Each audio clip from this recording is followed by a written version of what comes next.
మమ్మల్ని మా ఇంటి దగ్గర డ్రాప్ చేయండి అంకుల్ అంటే అతనేమన్నాడు, సరే డ్రాప్ చేస్తాను అన్నాడు. నేను అండ్ నా ఫ్రెండ్ అక్షిత ఇద్దరమే ఉన్నాము.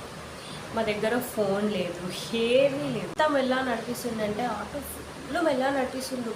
పక్కకు ఒక సైకిల్ పోతే అదే ఫస్ట్ పోతుంది కానీ ఆటో మాత్రం పోవట్లేదు. రోడ్ పైన అసలు ఎవ్వరూ లేరు. నా ఫ్రెండ్ అక్షిత తాట ఉంటుంది, ఆమె బాగా ఎక్కువ. అంకుల్ పోదాం అంకుల్ చూపెట్టండి అని నేను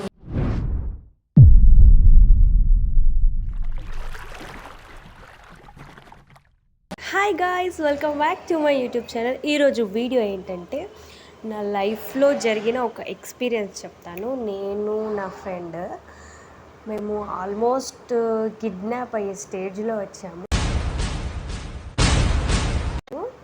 సో అదేంటంటే ఈరోజు మీకు షేర్ చేసుకుంటాను, చూడండి. నా వీడియోస్ కనుక నచ్చినట్టయితే please do like, share and subscribe. So video ఏంటంటే నేను నా ఫ్రెండ్ పేరు అక్షిత. సో మాది నిజామాబాద్ డిస్టిక్. సో అక్కడ నేను నా ఫ్రెండ్ అక్షిత, ఇంకొక ఫ్రెండ్ సత్య అని ఉంటుంది, ముగ్గురం కలిసి ఒక పార్క్ వెళ్ళాము. హల్లీసాగర్ అని ఒక పార్క్ ఉంటుంది మా నిజామాబాద్ దగ్గరలో. అయితే వెళ్ళినాము మార్నింగ్ అలా 11:30కి అలా వెళ్ళినాము.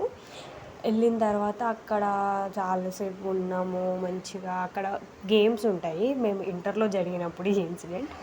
సో అన్నీ అక్కడ ఆడుకుంటూ పైన బోటింగ్ చేసి అవన్నీ చేయడానికని వెళ్ళినాము. సో వెళ్ళిన తర్వాత ఏమైందంటే అరౌండ్ 3:30 అలా అయ్యింది. ఇంటికి వెళ్ళాలని చెప్పేసి రిటర్న్ ఇంటికి వద్దామని నేను అక్షిత వెళ్దామనుకున్నాము. సో సత్య ఏం చేసిందంటే, నేను రాను, మీరు వెళ్ళండి, ఇంకొక ఫ్రెండ్ వస్తుంది, ఆమెను కలిసేసి వస్తాను నేను అని చెప్పింది. సరే ఓకే, వస్తుంది కదా, ఇంకొక ఆమె ఫ్రెండ్ తనకి తోడుంది కదా అని చెప్పేసి నేను అక్షిత స్టార్ట్ అయ్యాము. సో అక్కడ నుంచి బస్సెస్ ఉండవు, ఏమీ ఉండవు, జస్ట్ ఆటోసే ఉంటాయి అంతే. ఆటోసే ఉన్నాయి.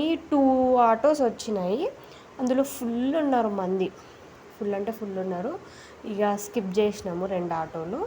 ఇంకొక ఆటో ఖాళీగా వచ్చింది. ఖాళీగా వస్తే దాన్ని ఆపినాము. ఆపితే అందులో ఒక అంకుల్ ఉన్నాడు. అయితే మేము నిజామాబాద్ దాకా మాట్లాడాము ఆటో. సో 150 ఇస్తాము, మమ్మల్ని మా ఇంటి దగ్గర డ్రాప్ చేయండి అంకుల్ అంటే అతనేమన్నాడు, సరే డ్రాప్ చేస్తాను అన్నాడు. డ్రాప్ చేస్తా అన్నాడు కదని చెప్పేసి ఎక్కినాము. ఆటోలో ఎవ్వరు లేరు, నేను అండ్ నా ఫ్రెండ్ అక్షిత ఇద్దరమే ఉన్నాము. మా దగ్గర ఫోన్ లేదు, ఏమీ లేదు. అయితే ఆయన ఎంత మెల్ల నడిపిస్తుండంటే ఆటో ఫుల్ మెల్ల నడిపిస్తుండు. పక్కకు ఒక సైకిల్ పోతే అదే ఫస్ట్ పోతుంది కానీ ఆటో మాత్రం పోవట్లేదు. మెల్లిగా నడిపిస్తున్నాడు. చుట్టుముట్టు మొత్తం అడవిలు పొలాలు ఉంటాయి ఆ ఏరియాలో. సో ఎక్కువ మనుషులు కూడా ఉండరు. లైక్ వచ్చినా కూడా ఇట్లా బండి పైన స్పీడ్గా వెళ్ళిపోతారు కానీ ఎక్కువ వెయిట్ చేయరు, మెల్లగా రారు. రోడ్ పైన అసలు ఎవ్వరూ లేరు. నేను నా ఫ్రెండ్ ఆ ఆటో అంకుల్ ఆటోలోనే ఉన్నాము. మెల్లిగా పోతున్నాడు. మాకు డౌట్ వచ్చింది, ఎందుకు ఇంత మెల్లగా పోతున్నాడు అని చెప్పేసి. సో అంకుల్ తొందరగా వెళ్ళండి, బాగా టైం అయిపోయింది, మేము అప్పటికి తినలేదు, మాకు చాలా ఆకలిస్తుంది, తినలేదు. అంకుల్ తొందరగా వెళ్ళండి ప్లీజ్, మా ఇంటికాడ మా మమ్మీ వాళ్ళు వెయిట్ చేస్తారు అని చెప్పేసి చెప్తుంటే వెళ్దాం అనుకుంటా అంటే ఎలా నడిపిస్తుంది. అయితే దారిలో జానకంపేట అని ఒక విలేజ్ ఉంటుంది, అక్కడ నరసింహస్వామి టెంపుల్ ఉంటుంది. సో ఆ ఆటో ఆయన ఏమన్నాడంటే, ఇక్కడ దారిలో ఒక టెంపుల్ ఉంటుందమ్మా, అక్కడ నరసింహస్వామి చాలా బాగుంటాడు, మీకు చూపిస్తాను చూడండి అని అన్నాడు. నేనేమో వద్దు అంకుల్, మేము చూసినాము ఆల్రెడీ అని నేను చెప్పాను. నా ఫ్రెండ్ అక్షిత తాట ఉంది బాగా ఎక్కువ. అంకుల్ పోదాం అంకుల్ చూపెట్టండి అని అన్నాడు. నేను వద్దన్నా వినలేదు. అయితే ఏం చేసిండు వాడు, ఆటో టర్న్ చేసేసి ఆ టెంపుల్ దగ్గర తీసుకుపోయాడు. ఆ టెంపుల్ దగ్గర కూడా అసలు ఎవ్వరూ లేరు, చుట్టూ మొత్తం అంతా అడవి. అక్కడికి వెళ్ళిన తర్వాత టెంపుల్ క్లోజ్ ఉంది. ఇప్పటికి 4 అయింది, 4కి క్లోజ్ చేసిండు. అంకుల్ క్లోజ్ ఉంది కదా, పోదాం అని చెప్తే సరే అమ్మ అని చెప్పేసి తీసుకుపోతున్నాడు. అంతే మెల్లగా 20 స్పీడే, అంతే మెల్లగా పోతున్నాడు. దారిలో ఒక చెరుకు రసం బండి ఇట్లా రిటర్న్ వస్తుంది మాకు. అయితే అంకుల్ ఏమన్నాడు, చెరుకు రసం తాగుతారా మీరు, నాకు కూడా ఆకలేస్తుంది, నేను కూడా తాగుతా, మీకు కూడా కొనిస్తానంటే నేను వద్దన్నాను. మా ఫ్రెండ్కి ఓవర్ యాక్షన్ ఎక్కువ, ఉన్నతాటు ఉండదు ఆమెకైతే. అంకుల్ కొనియండి, అంకుల్ కొనండి, తాగుదాం అని అన్నా. ఆడ దిగిండు, దిగేసి ఆ చెరుకు రసం 2 తీసుకుండు. సో నాకు వద్దని చెప్పినాను. ఆ 2 తీసుకున్నాడు. ఈమెకు చెప్పిన నేను ఆల్రెడీ, వద్దే అందులో ఏమన్నా కలుపుతాడు, మన నేనే అవుతుంది మన పని, అసలు మన మమ్మీ వాళ్ళు ఊరుకోరు, వద్దు తాగకు అని చెప్పినా వినలేదు ఆమె. ఆ రసం తీసుకొని ఆటో వెనకాలకు పోయిండు. మరి ఏం చెయ్యలేడు, ఏం చేయడానికి వెళ్ళిండో మరేమో వెనకాలకు పోయిండు. నేను ఆటో బయట నుంచి ఇట్లా చూస్తున్నా, నేను చూస్తుంది ఆయన చూసిండు. అమ్మో వీళ్ళు చూస్తున్నారని చెప్పేసి ఏం చేయకుండా ఇట్లా రిటర్న్ వచ్చేసిండు అంతే. ఏం చేయలేడు, అందులో ఏం వేయలేడు. ఒకటి ఆయన తాగిండు, ఇంకోటి నా ఫ్రెండ్కి ఇచ్చి, ఆమె కూడా తాగింది. వద్దని చెప్పిన వినలేదు, తాగింది. అంకుల్ వెళ్దాం అంకుల్, మాకు లేట్ అవుతుంది అంకుల్, మస్తు లేట్ అవుతుంది అంటే అప్పటికి 5 అయింది టైం. 3:30కి స్టార్ట్ అయితే 5 అయింది టైం. సో పోండి అంకుల్ అంటే అంతే మెల్లగా నడిపిస్తున్నాడు ఆటో ఆయన. అయితే మాకు భయమైంది. మేము భయపడితే వాడికి అడ్వాంటేజ్ అని చెప్పేసి మేము భయపడకుండానే ఉన్నాము. బట్ లోపల మాకు భయం అవుతుంది, అది ఏం చేస్తాడో ఏడు తెలుసుకోపోతాడో అని చెప్పేసి. ఇక అన్నీ గుర్తుకొస్తున్నాయి. అమ్మో మా మమ్మీ మా డాడీ ఇంటికి పోయినాక పొట్టు జోపుతారు, ఆయనతో వీడేటైనా తీసుకుపోతాడేమో, ఇంకోసారి బయటకు కూడా పంపించారు, ఇవే తిరుగుతున్నాయి నా బ్రెయిన్లో. ఇంత నాకు ఒక ఐడియా వచ్చింది, మనం భయపడుతున్నట్టు వాడికి తెలియద్దు. మనం భయపడుతున్నామంటే వాడికి అడ్వాంటేజ్ అయిపోతుంది. మనం ఏదైనా మాట్లాడదాము, వాడికి వాడే భయపడతాడు, మనం ఎప్పుడైనా మాట్లాడుకుందామని చెప్పేసి అంటే సరే అని అనేది మంచిగా ఇట్లా కన్నులతోటే సైగలు చేసుకున్నాం మేము. తర్వాత నేను మాట్లాడడం స్టార్ట్ చేసిన.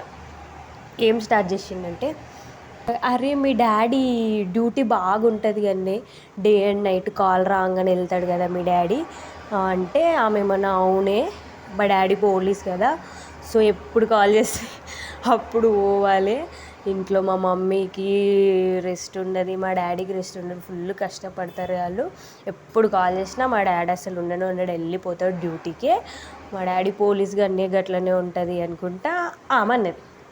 అనగానే వాడు అద్దంలోంచి మమ్మల్ని చూసిండు. అమ్మో వీళ్ళ డాడీ పోలీస్ ఉన్నట్టున్నాడు, ఆయనతి పిల్లలు ఆయనతి పని చెప్తారేమో అని అన్నాడు. అయితే ఆమె చెప్పింది, ఆమె ఏమన్నదంటే, నేను బయటకు ఎప్పుడు వచ్చినా మా డాడీకి ఇన్ఫర్మేషన్ ఇస్తానే చెప్తూనే ఉంటా, నేను వచ్చేటప్పుడు కూడా అదే అక్కడ నుంచి స్టార్ట్ అయ్యేటప్పుడు కూడా నేను ఒక ఆంటీ ఫోన్ నుంచి మా డాడీకి ఫోన్ చేసి చెప్పిన, డాడీ నేను స్టార్ట్ అయినా, ఒకవేళ లేట్ అయితే మీరే రండి డాడీ అని చెప్పింది. చెప్తే ఆమెకి ఆయనకు అర్థమైంది, వీళ్ళు ముందే వాళ్ళ డాడీకి ఫోన్ చేసి చెప్పారు, వాళ్ళ డాడీ పోలీస్ అంటున్నారు, భయమైంది వాడికి. అయితే ఏం చేసిండంటే వాడు అప్పటి నుంచి ఆటో స్పీడ్ స్టార్ట్ చేసిండు. అయితే మేము అనుకున్నాం ప్లాన్ సక్సెస్ అయింది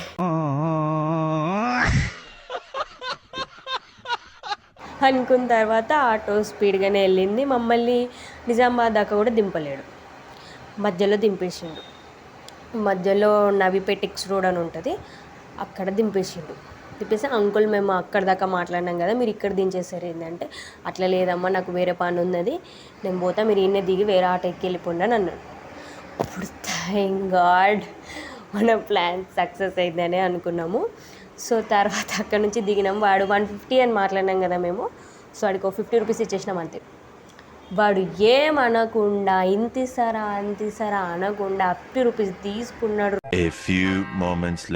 రిటర్న్ కొట్టుకొని వెళ్ళిపోయిండు వాడు. ఇక మళ్ళీ మాకు కనిపించలే. సో మళ్ళీ మేము వేరే ఆటో ఎక్కేసి, అప్పుడు మంది ఉన్న ఆటోనే ఎక్కినాం, ఒక 2-3 ఆంటీలు ఉన్న ఆటోలనే. ఇంటికి వచ్చే వరకు అంటే 6:30 7 అట్లా అయింది. సో మేము ఆ రోజు ధైర్యంగా ఉండకపోతే ఈరోజు నేను ఇలా ఉండకపోయేదాన్నేమో. అంటే సంథింగ్ ఇక ఇప్పుడు బయట ఎట్లా జరుగుతున్నాయి అదే సిచ్యువేషన్ అయిపోతుండే. సో ఎప్పుడైనా కానీ మనము ఇట్లాంటి సిచ్యువేషన్స్ వచ్చినప్పుడు మనం భయపడుతున్నామని వాడికి తెలియకూడదు. మనం భయపడుతున్నామని వాడికి తెలిసిందంటేనే ఇక ఖతం, ఇంకా భయపెడతాడు వాడు. సో మనము స్మార్ట్గా ఆలోచించాలి అప్పుడు. అట్లా చెప్పేసి మా ప్లాన్ సక్సెస్ అయిందని చెప్పేసి ఇంకోసారి ఆ రూట్కి వెళ్ళట్లేము మేము. అంత భయం వేసింది మాకైతే, అసలు నిజంగా ఎక్స్పీరియన్సే షాక్. ఇప్పటికీ మేము ఆ ఇన్సిడెంట్ని గుర్తు చేసుకుంటూ చాలా నవ్వుకుంటాము. ప్లస్ అమ్మో ఆ రోజు అట్లా కాకపోతే ఇట్లా అయిపోతుండేనో ఏమో అనిపిస్తుంది. సో మీరు కూడా చాలా జాగ్రత్తగా ఉండండి బయటకు వెళ్ళినప్పుడు. మొబైల్స్లో మీ రిలేటివ్స్కి కానీ పేరెంట్స్కి కానీ లైవ్ లొకేషన్స్ షేర్ చేయండి.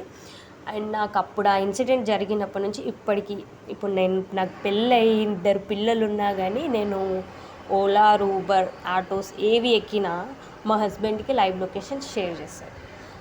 మొత్తం 8 అవర్స్ లైవ్ లొకేషన్ షేర్ చేస్తాను. 1 అవర్ కూడా పెట్టాను నేను. 8 అవర్స్ ఇంటికి వచ్చేదాకా ఆ లొకేషన్ని స్టాప్ చేయను నేను. నెట్ ఆన్ అయి ఉంటుంది, లొకేషన్ ఆన్ ఉంటుంది, లైవ్ లొకేషన్ షేర్ అవుతుంది, ఆయన నా లొకేషన్ చూస్తూనే ఉంటాడు. సో అందుకనే మీరు కూడా బయటికి వెళ్ళినప్పుడు మీ లొకేషన్ని మీ రిలేటివ్స్కి కానీ ఫ్రెండ్స్కి కానీ షేర్ చేయండి. చాలా బాగా ఇన్సిడెంట్స్ అవుతున్నాయి బయట. సో ఎప్పుడు ఎలాంటి సిచ్యువేషన్ వచ్చినా కానీ భయపడొద్దు. ఫస్ట్ మెయిన్ థింగ్, మనం భయపడితే అంతే ఛాన్స్. సో నా వీడియో కనుక నచ్చినట్టయితే please do like, share and subscribe. Thanks for watching. Bye.